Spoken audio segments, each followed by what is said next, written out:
I would love to say that one of the main reasons is because of Project Comic Con for release of Snyder Cut. I'd love to say that.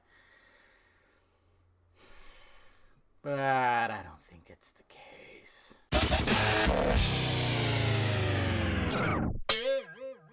What's happening, film friends? Dave the Film Junkie here. All right. Wanted to talk more about this because I was talking with somebody, a little birdie out in the wild, out in the real world, about certain things, and just comparing notes and just talking about what was happening with Warner Brothers not being in Hall H this year, because I know there's a lot of people that thought, well, Marvel's not going to be there. This is a perfect opportunity. Just take it over, build that hype train, and help out. Get people to go see your fucking movies. And I understand that. I totally get that. But then you start looking at the data. And that's the thing. And that's sometimes what people tend to avoid. I also find it funny that the people that hate Warner Brothers and want them to burn to the ground because of all the Snyder Cut stuff, we're all like, what the fuck? Like, really? Well, what? You hate them, and now they're like canceling out on things. And okay.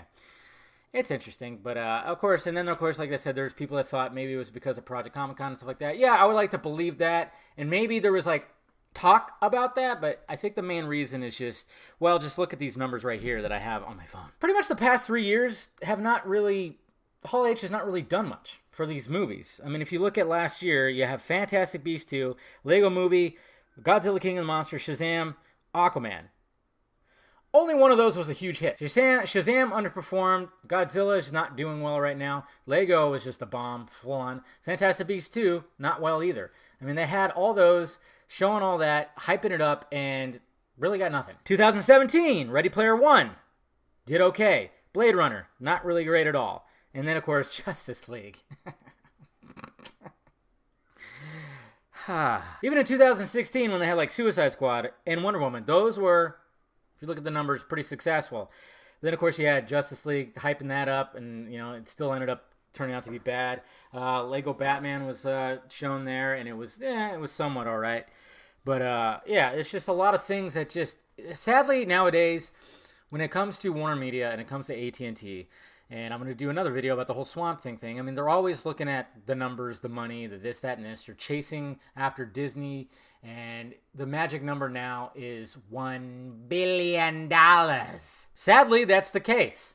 So anytime that they're going to take like an existing product, like one of their superheroes, one of the cape shits, it's always like, hey, is it going to make $1 billion? Is it going to make $1 billion? I mean, especially with Aquaman making $1 billion, then I think they looked at Shazam like, hey, this could really work because it's going to be like this, and this, and it should work at blah, blah, blah, blah, blah. Only a half. But it's still profitable. That's what's interesting about it. And then, of course, we're going to see what happens with Black Adam now that they named the director. I'm going to do a video about that in the coming week, because just a lot of things are shaking up. But yeah, you just got to really look at those numbers. And then you also got to look at what would they have shown at Hall H this year. And it most likely would have been, okay, a lot of people say, well, Joker. But Joker is going to be like the small movie that's not really attached to anything. It's an offshoot, R-rated.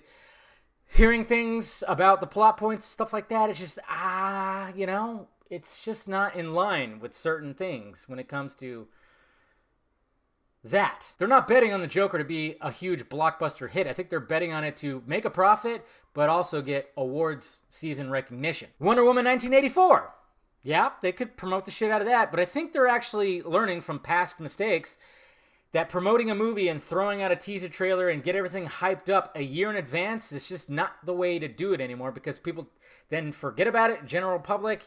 And Patty Jenkins has already said that the campaigns and the marketing is going to start in December, so they're like closing that window from a year gap to 6 months. Godzilla vs. Kong. Obviously, they could promote the absolute shit out of that and have a trailer ready and everything and pictures, because they've already wrapped filming and post has begun right now. But of course, now with how Godzilla 2, King of the Monsters, how that's performing, they might delay it and do some reshoots and this, that, and this. So yeah, they just don't really, it was really those three movies, and one of them might get delayed. So I think they're just going, okay, let's not do it this year. They're still going to be on the floor. They're still going to have a booth where the whole everybody who visits Comic-Con can see it. Not everybody can go to Hall H, so that kind of makes sense too.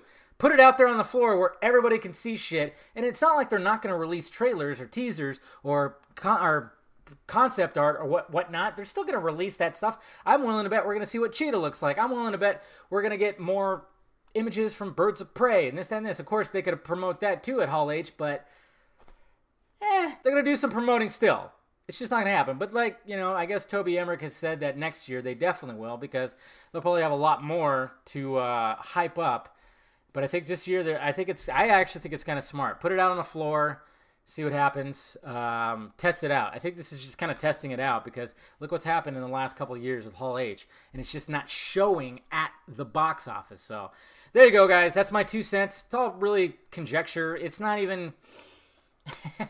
We don't know the whole facts. We don't know everything. So it was just me talking to somebody, a little birdie out in reality world that works within that business, just kind of breaking it down and comparing notes and just using our brains. So let me know your thoughts about it down below. What do you think about all that? Hit that like, thumbs up button if you'd be so kind. Subscribe to my channel as thefilmjunkie.com for all my content. Follow me on the sock meds over there, Instagram, Twitter, Facebook, Patreon if you want to help out, and shirts and stickers down below, guys. All right? Talk to you later.